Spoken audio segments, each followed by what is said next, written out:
Halo teman-teman, di sini saya akan menjelaskan sedikit tentang supositoria. Jangan lupa disimak ya. Capaian pembelajaran kali ini ada beberapa pembahasan. Yang pertama, kita akan memahami perhitungan pembuatan supositoria. Yang kedua, kita akan memahami metode pembuatan supositoria. Yang ketiga, kita akan memahami cara pengemasan dan penyimpanan supositoria. Yang keempat, ada evaluasi supositoria. Yang kelima, ada contoh supositoria. Dan yang terakhir, keenam, itu ada formulasi supositoria. Cara perhitungan jumlah basis supositoria itu terbagi menjadi 4. Yang pertama, density factor. Yang kedua, replacement factor. Yang ketiga, displacement PU. Yang keempat, ada metode Paddocks. Nah, yang pertama kita bahas adalah density factor.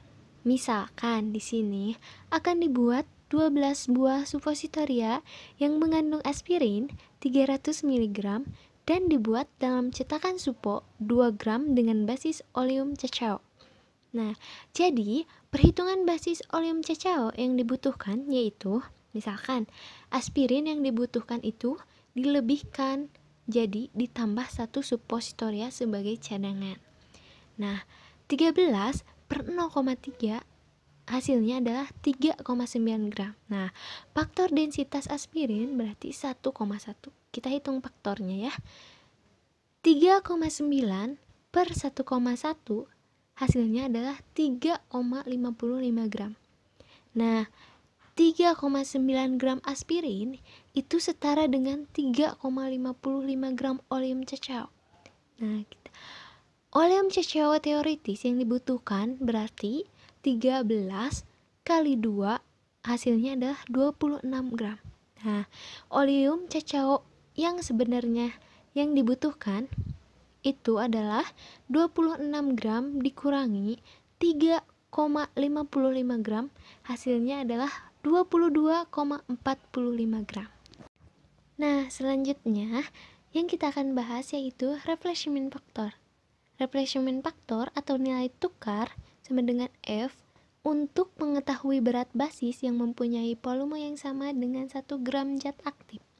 Persamaan dari replacement factor yaitu F sama dengan 100 dikali E dikurangi G per G dikali X ditambah 1. Nah, E itu apa? E berat supo yang hanya terdiri dari basis. Kemudian G adalah berat supo dengan zat aktif X dalam satuan persen. Nah, X adalah persen dari zat aktif. Misalkan, contohnya, supositoria mengandung 100 mg phenobarbital dengan basis oleum cacao. Bobot supo yang mengandung 100% oleum cacao, yaitu 2 gram.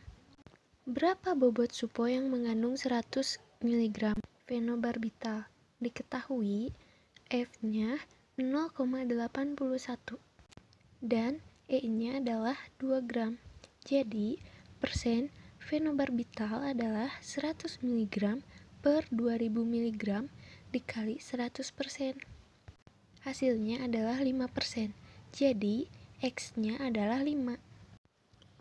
Kemudian, kita akan menghitung F, di mana F sama dengan 100 dikali E dikurangi G per G dikali X ditambah 1. Nah, F-nya adalah 0,81 sama dengan 100 dikali 2 dikurangi G per G dikali 5 ditambah 1.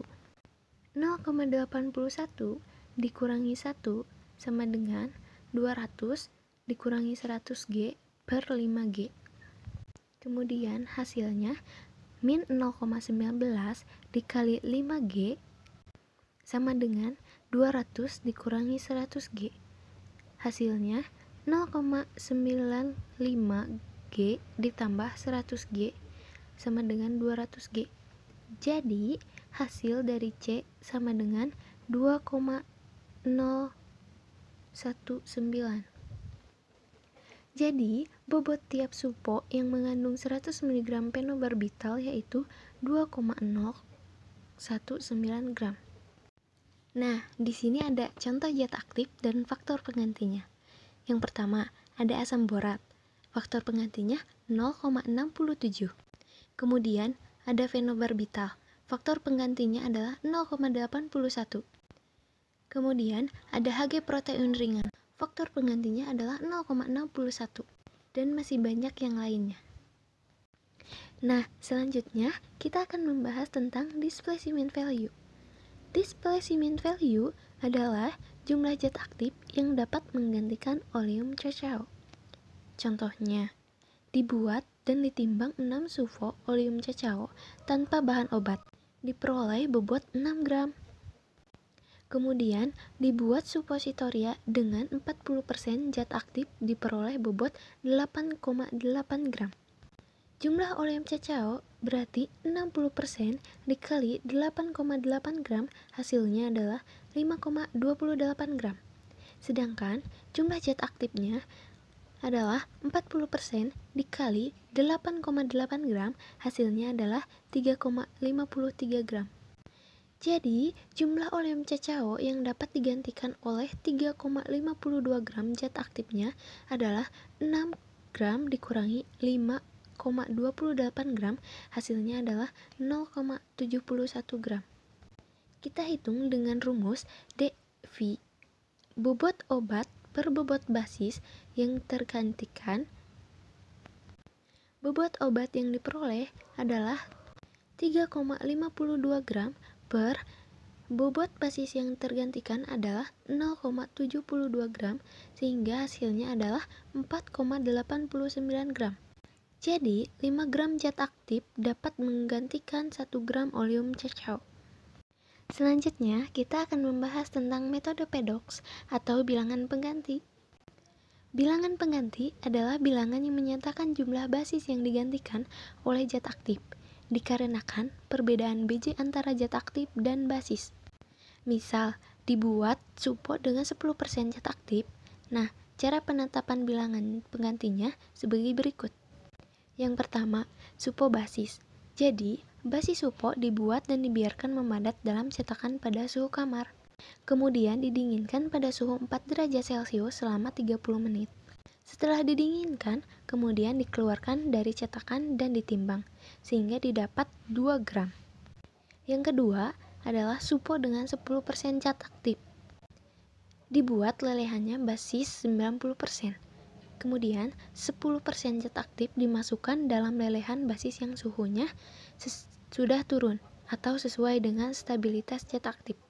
Kemudian, campuran diaduk sampai homogen dan dituangkan dalam cetakan dan dibiarkan membadat seperti pada prosedur yang pertama. Nah, setelah itu, supo dikeluarkan dan ditimbang sehingga diperoleh 2,2. Yang ketiga, perhitungan, di mana bobot supo 100% basis adalah 2 gram. Sedangkan bobot supo 10% zat aktif adalah 2,2 gram. Bobot zat aktif dalam supo adalah 10% dikali 2,2, hasilnya adalah 0,22 gram.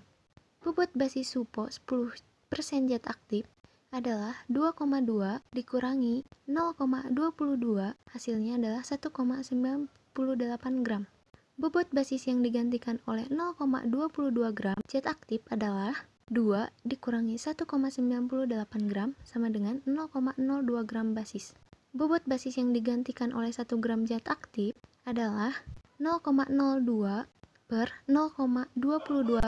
Hasilnya adalah 0,09 gram basis. Jadi, bilangan pengganti zat aktif yaitu 0,09 gram. Selanjutnya, kita akan membahas tentang pembuatan. Hal-hal yang harus diperhatikan dalam pembuatan supo itu ada beberapa. Yang pertama, penyiapan cetakan. Dalam penyiapan cetakan, kita harus kalibrasi. Nah, kalibrasi itu dibuat dalam basis 6-12 supo. Diruangkan dalam cetakan kering dan bersih. Lalu didinginkan dan dirapikan. Supo dikeluarkan dari cetakan dan ditimbang. Rata-rata bobot dihitung, itu adalah nilai kalibrasi. Setelah kalibrasi, Cetakan yang masih baru memiliki permukaan yang dapat melepaskan supok secara cepat. Tetapi setelah digunakan beberapa kali, dapat timbul goresan, sehingga perlu ditambahkan lubrikan. Lubrikan tidak boleh bercampur atau immiscible dengan basis. Cetakan yang didiamkan sebentar di freezer setelah supok membeku pada suhu kamar dapat mempermudah pengeluaran supok dari cetakan. Yang kedua, ada pembuatan basi supok. Dalam pembuatan basi supok, dihindari panas berlebih pada suhu sedikit di atas titik beku lelehan basis, dituangkan ke dalam cetakan. Kemudian, suhu pelelehan basis olem cacao 34-35 derajat Celcius. Nah, PEG biasanya dilelehkan pada suhu 60 derajat Celcius. Yang ketiga, ada penyimpanan zat aktif. Pada zat aktif digerus menjadi ukuran yang homogen. Jumlah maksimum zat aktif atau zat tambahan yang dimasukkan dalam basis yaitu 30%. Yang keempat, ada pencampuran dan penuangan, di mana zat aktif dapat berlangsung dicampurkan dalam lelehan basis atau dibasahkan terlebih dahulu. Waktu pencampuran sampai homogen. Campuran dituangkan dalam cetakan sampai penuh sempurna pada suhu kamar. Yang kelima, pendinginan dan penyempurnaan. Pada pendinginan dan penyempurnaan, dibiarkan 15-30 menit dalam suhu kamar dan 30 menit dalam lemari es. Selanjutnya, kita akan membahas tentang pengemasan dan penyimpanan. Pengemasan kebanyakan dikemas dengan olive oil atau bahan plastik satu persatu. Beberapa di antaranya dikemas dalam strip kontinu berbasis supok yang dipisahkan dengan merobek lubang-lubang antara supok. Label sediaan harus mengandung, yang pertama, nama dan jumlah senyawa aktif yang terkandung. Yang kedua, sediaan tidak boleh ditelan. Yang ketiga, tanggal sediaan tidak boleh digunakan lagi. Yang keempat, kondisi penyimpanan sediaan atau petunjuk penyimpanan disampaikan kepada. Selanjutnya, penyimpanan. Penyimpanan supok yang basisnya olem cacao harus disimpan di bawah 30 derajat Fahrenheit atau min 1,1 derajat Celcius dan akan lebih baik apabila disimpan di dalam lemari es. Yang kedua, supok yang basisnya gelatin gliserin baik sekali bila disimpan di bawah 35 derajat Fahrenheit atau 1,6 derajat Celcius. Nah, supok dengan basis polyethylene glikol mungkin dapat disimpan pada suhu ruang biasa tanpa pendinginan. Selanjutnya, kita akan membahas tentang evaluasi suppositoria. Nah, pada evaluasi suppositoria, penilaian dan evaluasi dari suppositoria ini terbagi menjadi 8 bagian. Yang pertama ada average atau penampilan. Nah, tes ini ditekankan pada distribusi zat berkhasiat dalam basis supok dengan membelah supok secara longitudinal. Penampakan permukaan dan warna dapat digunakan untuk mengevaluasi ketidakadaan celah, lubang, eksudasi, pengembangan lemak, dan migrasi senyawa aktif. Yang kedua, keseragaman bobot. Dengan cara menimbang supok sebanyak 10 diambil secara acak, kemudian ditentukan bobot rata-rata. Keseragaman bobot juga merupakan bagian dari uji keseragaman sediaan. Dilakukan bila sediaan mengandung zat aktif 50 mg atau lebih yang merupakan 50% atau lebih dari bobot sediaan. Yang ketiga, waktu hancur atau disintegrasi. Perlu dilakukan terhadap supok kecuali supok yang ditunjukkan untuk pelepasan termodifikasi atau kerja lokal diperlama. Supok yang digunakan sebanyak 3 buah. Supok diletakkan di bagian bawah vertices pada alat, kemudian dimasukkan ke silinder yang ada pada alat. Lalu diisi air sebanyak 4 liter dengan suhu 36-30 derajat Celcius dan dilengkapi dengan stirrer. Setiap 10 menit balikan tiap alat tanpa mengeluarkannya dari air. Diintegrasi tercapai ketika supok terlalu sempurna terpisah dari komponen-komponennya menjadi lunak, dibarengi perubahan bentuk supok hancur dalam waktu tidak lebih dari 30 menit untuk supok basis lemak dan tidak lebih dari 60 menit untuk supok basis larut air. Keempat, ketegaran atau kehancuran supositoria. Menentukan ketegaran supo di bawah kondisi tertentu terhadap pemecahan supositoria dan opula yang diukur dengan menggunakan sejumlah tertentu massa atau beban untuk menghancurkannya. Tes ini didasarkan untuk supo dan opula berbasis lemak. Metode ini dicek apakah alat yang digunakan sudah dalam keadaan vertikal atau belum. Alat dipanaskan sampai suhunya 25 derajat Celcius. Sediaan yang akan diuji telah diletakkan minimal 24 jam. Tunggu selama 1 menit dan tambahkan lempeng 200 gram pertama. Tunggu lagi selama 1 menit dan tambahkan lempeng berikutnya. Hal-hal yang harus diperhatikan dalam ketegaran atau kehancuran supositoria. Yang pertama, apabila sediaan hancur dalam 20 detik setelah pemberian lempeng terakhir, maka massa yang terakhir ini tidak masuk dalam perhitungan. Yang kedua, apabila sediaan hancur dalam waktu antara 20 dan 40 detik setelah pemberian lempeng terakhir, maka massa yang dimasukkan ke dalam perhitungan hanya setengah dari massa yang digunakan, misal 100 gram. Yang ketiga, apabila sediaan belum hancur dalam waktu lebih dari 40 detik setelah pemberian lempeng terakhir, maka seluruh massa lempeng terakhir dimasukkan ke dalam perhitungan. Yang kelima, berhubungan dengan pelelehan supositoria. Ada kisaran leleh. Kisaran leleh merupakan suatu ukuran waktu yang diperlukan supositoria untuk meleleh sempurna bila dicelupkan ke dalam penangas air dan temperatur tetap 37 derajat Celcius. Kemudian, ada uji pencairan atau uji melunak dari supositoria rektal. Uji ini mengukur waktu yang diperlukan supositoria rektal untuk mencair dalam alat yang disesuaikan dengan kondisi in vivo. Dan yang terakhir, ada pelelehan dan pemadatan. Pada saat pelelehan atau fusion dan pemadatan akan menentukan bioavailabilitas optimum dari sediaan akhir. Metode yang sering digunakan seperti tabung kapiler terbuka, tabung U, dan titik jatuh. Yang keenam, ada keseragaman kandungan. Keseragaman kandungan diambil tidak kurang 30 supo lalu ditetapkan kadar 10 satuan 1 per 1. Kecuali dinyatakan lain.